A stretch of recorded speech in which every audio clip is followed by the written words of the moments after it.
You know what? It's been such a long process between the writing process, the recording process, the concept behind the visual, everything that goes into an album. There's so much work behind it and such a big team of people that have been helping me get across the finish line. And the fact that, there's vinyls and there's CDs that I can hold that are finally out in the world is such a lift and a weight. It feels so good to have it out there and I can finally start thinking about what's next and let people take in the music that I've been living with for the past couple of years. So it's pretty cool. 12 amazing new songs. And I noticed this one of those songs, well, a few, but Love, Hate, Love, co written by Luke Laird, who has written for Eric Church. And I know Eric Church has a huge influence on your music. So, how cool was it to write with Luke?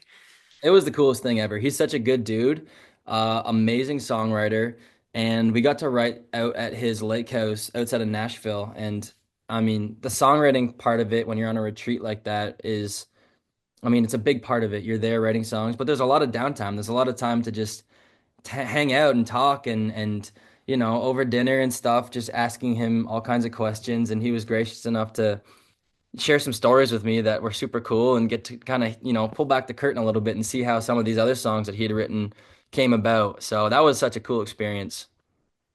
I saw also you wrote with Brad Rempel of High Valley on Last Thing on My Mind. Super cool to see that Canadian tie in too. Yeah, me and Brad write a lot together, actually. We were just on a trip together a couple weeks ago. We wrote a bunch of new songs. I think we wrote five or six on that trip. So, Wow. yeah, probably some more Brad songs coming out here soon, too. Or not complaining about that. Love that.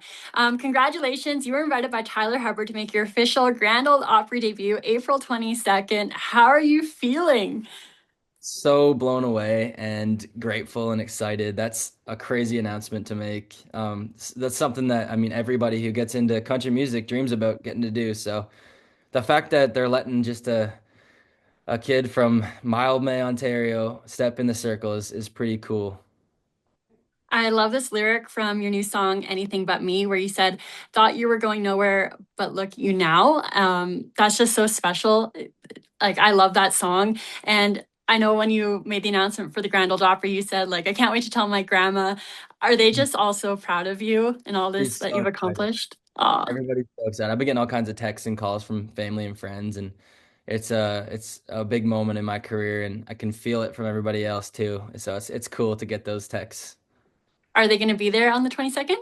I think there's a big crew of people coming down. My family all have their flights booked and everything, and yeah, there'll probably be a lot of hometown people down at that show. I love it. Also, you just announced a headline tour this fall. You're coming everywhere. We can't Oh wait yeah. to see you live. Oh my We're goodness. we're doing it all. And yeah, one of my favorite moments in my career was the last tour we went on with the Old Dirt Road Trip. There's one thing to get to open for other artists and play for their fans because it's a chance to maybe make some new fans and make some new friends and meet new people. But when it's your own show, it's a different thing because you can see them singing the songs and you can feel the way that these songs have affected people's lives, and it feels like they're my people, and we can all kind of get in a room together and have a little reunion. So I'm excited to get back out there on the headline tour.